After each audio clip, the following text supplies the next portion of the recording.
Sorry, y'all. We start heaven over here.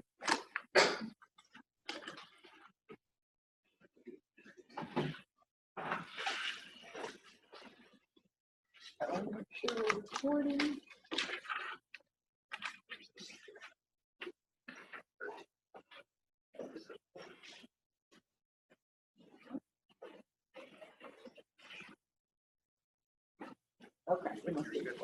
Okay, we're there. Okay, for those of you who have all kinds of trouble.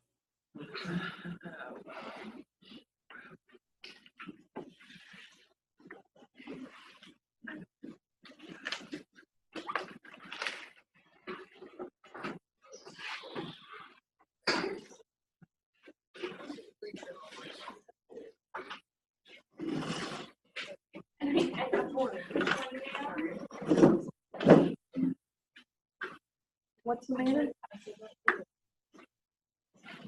Wow. I know my best for doing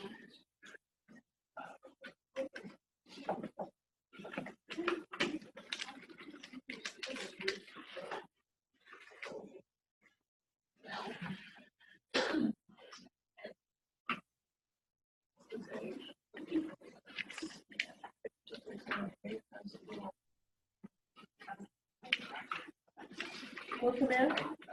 Can you not see the It's not taking it? Oh, no.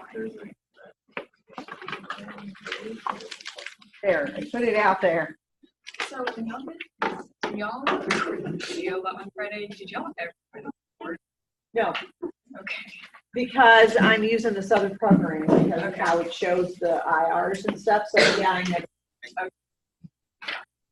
I did at the very beginning. I wrote in that blank. I drew it on the board, but I can't write. Yeah, I figured. That's why I try not to use it very much. But it's really good for the IR. Bring the line in. To do it on the other program, I have to put white on top of it and make it go away. So there's not, is there a big? Yeah. It's just like. Voice and slides. Yeah. All right, are we there?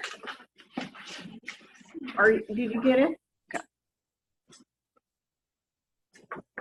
Hey, y'all.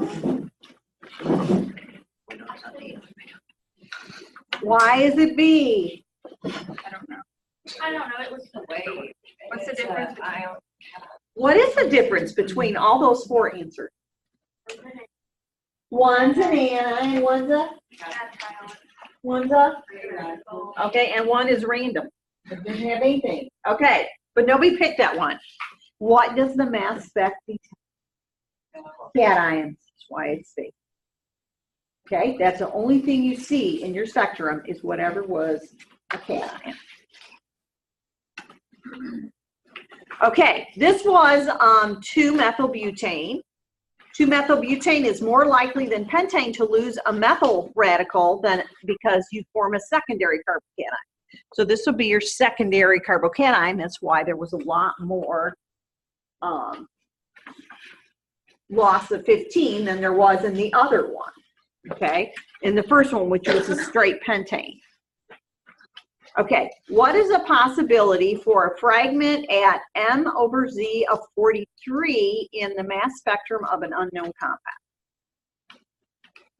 So what could be 43?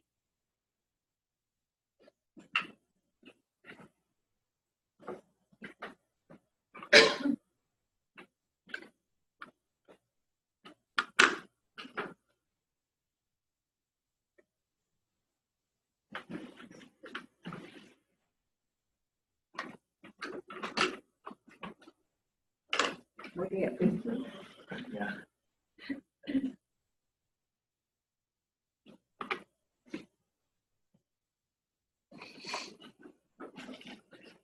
Okay. Oh, we have 16. Okay, now, how did you decide this time? They're all plus, right? What does the 43 mean? What is it? What's 43 mean? The mass. The mass, okay. So 12 times 3 is 36 plus 3, 4, 5, 6, 7 is 43. Okay. 36 plus 368 is 44. Okay. 36 plus 4 is 40. Okay. It's exactly what the masses are. Exactly. Okay.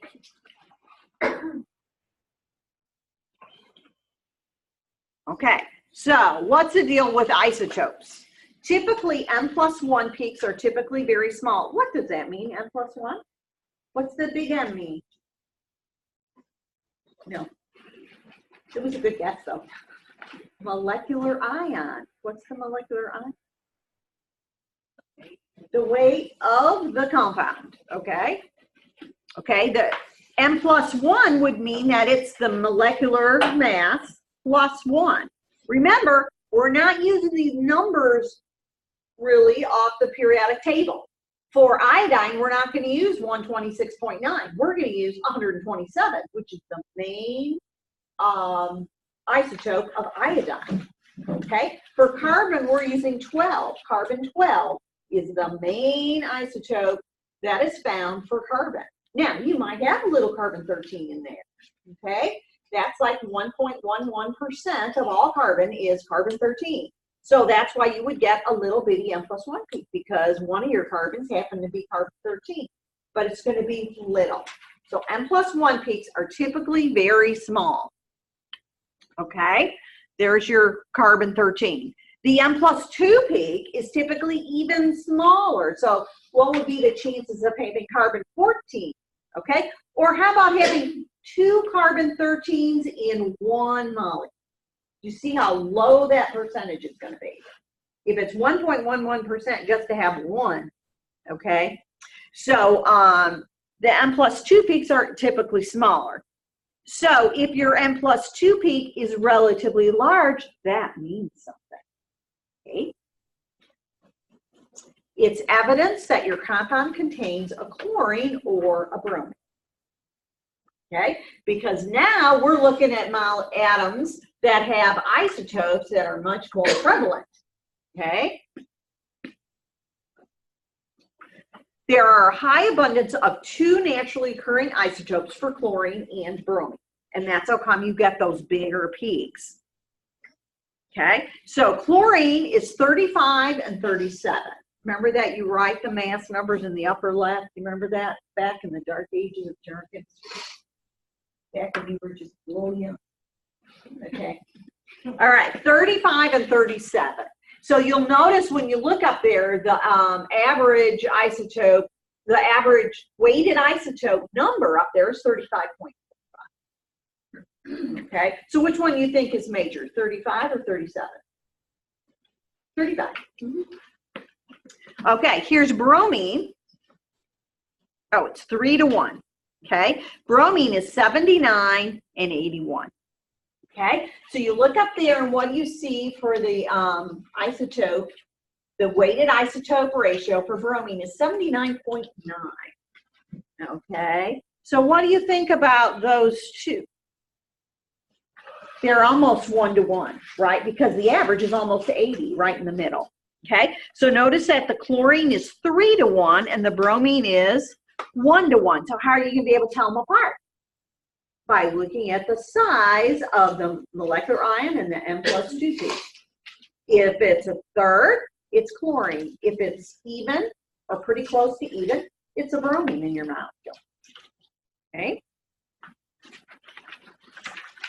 Okay, so here are recognizable elements in the mass spectrum. For example, bromine, that's the one. The n+2 is the same size or pretty close to the same size of the n+. Okay, chlorine, the n+2 peak is a third as large as the n+. And yes, we're going to see them all. Okay, or some of them anyway. We're going to see bromine and chlorine. Iodine, oftentimes you get a peak at 127. 127 is the main isotope of iodine. Okay, that's a huge number, comparatively speaking. We were looking at pentane, which had a mass of 72. It was in the 70s, wasn't it? Okay, look at that, 127. Okay, so all of a sudden your molecular weight is huge, and you can actually see a peak for the iodine at 127. You will actually get an I plus peak. Okay, and there'll be a big gap after the iodine gets lost of 127 units. So that's like a big clue for iodine presence. Okay, nitrogen, you have an odd molecular mass. So like here's a molecule with the nitrogen in it, methylamine. Okay, what is the mass?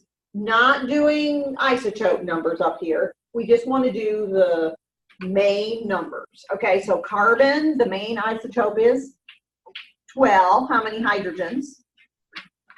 5. So we're going to add 5, 1 for each. And what do you think nitrogen's weight is? 14. Good. Okay, so you add all that up, and look what you got. An odd number. Anybody ever notice that? Okay, if you have, someone's going, nah. All right, so if you have this compound, okay, propane, what is the mass of that in whole numbers? 36 plus 8. Okay, so what's that add up to? An even number. Okay, everybody still not convinced? Okay, the thing is, nitrogen only makes how many bonds? Right? In normal structures, nitrogen will make only 3 bonds. Carbon makes 4. Hydrogen always makes 1. Got that right? Amen. Okay, so notice that because it makes 3 bonds, you always end up with odd mass. Okay, even if it was something like this. Okay, what's the weight of that one? Well, 3 times 12 is 36. How many hydrogens? 9, and the nitrogen gives us 14, so that adds up to 13 plus 6 is 19, 59. Notice that it's an odd number again. See that? Okay, so nitrogen, by the fact that it only has 3 bonds, will always give you an odd number molecular mass. Now, what if you had 2 nitrogens? Let's make it tricky. What do you think would happen? You think it's going to be odd, or you think it's going to be even? It's going to be even now because, right, okay. So, don't worry about that, but just so you're aware, you got to think about it. It always means that there's an odd number of nitrogens. If you work with someone and you end up working on amino acids, some amino acids have only 1 nitrogen and some have more than 1, right? Have you learned amino acid structures yet? And maybe you can do that in Solomolec or something. All right, you get to learn next year about them. Okay, sulfur, the M plus 2 is about 4% of the M plus. So it's bigger than normal, but it's a little trickier to see that. My compounds had sulfur in them. That was tricky to see, especially when my molecular ion was really small. Okay, so here is a compound. Okay, remember that each line is a number. So like this one is labeled 27. What do you think this line is to the left? What number? 26. It's 26. This little line down here that's marking stuff, that one is, I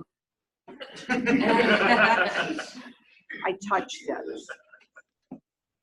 You were going to get it right anyways, right? Yeah.